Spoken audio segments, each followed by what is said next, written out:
You know how a news broadcast can just throw a ton of information at you all at once? Well, today, we're going to hit the pause button on one of those reports to really unpack what's going on. We'll be looking at an FBI search in Georgia, a pretty strange legal debate happening out in Utah, and a couple of other surprising headlines. So let's get right into it. Okay, so here's our game plan.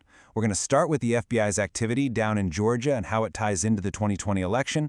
Then we'll jump over to that courtroom debate in Utah, and we'll finish up with a few other quick, notable headlines. All right, first up, we've got a developing story out of Fulton County, Georgia. This is where federal agents showed up very publicly at a satellite elections office. So this is the official line we're getting from the FBI's Atlanta press office. It's, very carefully worded, but it confirms the most important part. Federal agents were there, and they were conducting a search. The key phrase here is court authorized. This wasn't some casual visit. This was a formal, legally approved operation. So why don't we know more? Well, it all comes down to this legal term, sealed matter. Basically, it means a judge has ordered all the details to be kept private. This usually happens to protect an ongoing investigation or maybe the privacy of the people involved. For now, what's really going on is under lock and key. Now, getting a search warrant isn't as simple as just asking for one. There's a whole process. The FBI can't just walk in. They would have had to go to a judge and show them credible evidence that a crime might have been committed. As you can see, a judge has to give the green light first. It's a structured process, not just a fishing expedition.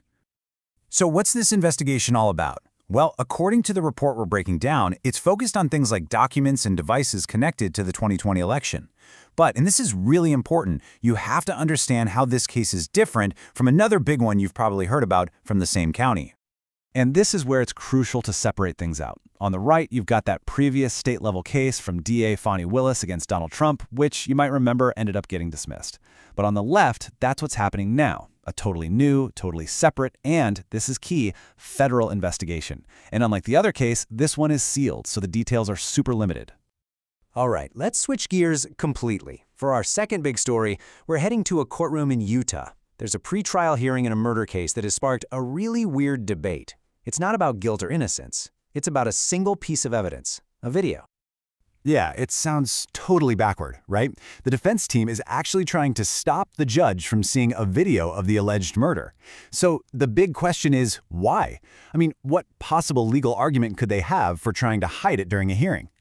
Well, here's their argument, pretty much in their own words, pulled right from their legal motion.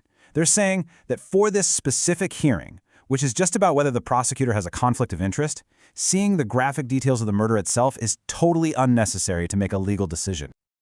Okay, let's break this down. On one side, you have the defense. They're saying the video isn't relevant for this one motion, and it's so graphic and highly disturbing it could poison the well for future jurors. The real goal here? Get the prosecutor kicked off the case. On the other side, you've got the legal expert's take. He actually agrees the video probably isn't needed for this very specific hearing. But, and this is a big but, he says the idea of keeping it out of the actual trial would be ridiculous.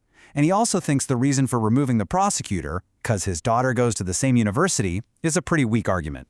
So with all that back and forth on the table, let's just zoom out for a second and look at the bigger picture of this case. You have to understand the stakes here to see where this is probably going.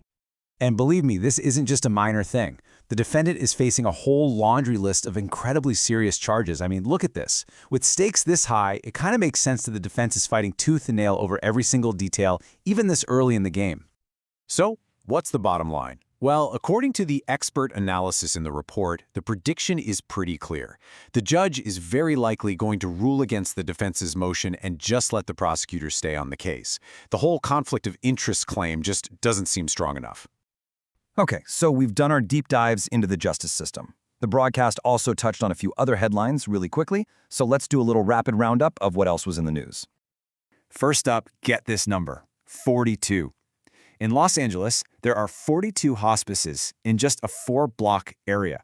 The report basically flags this as a huge red flag for potential widespread fraud in the healthcare industry, something that could be costing billions of dollars.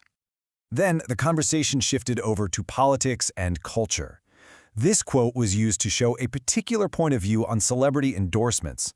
The idea being talked about was this kind of backlash effect, where any criticism of celebrities who support Donald Trump just makes their own supporters want to back them even more. And that brings us to the end. I mean, we've gone from a federal investigation in Georgia to a wild courtroom debate in Utah, all the way to fraud statistics in LA. It's a lot, right?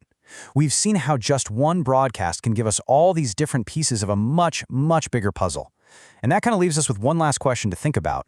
When news comes at us in these powerful but separate little fragments, what's our role in trying to piece it all together to see the whole picture?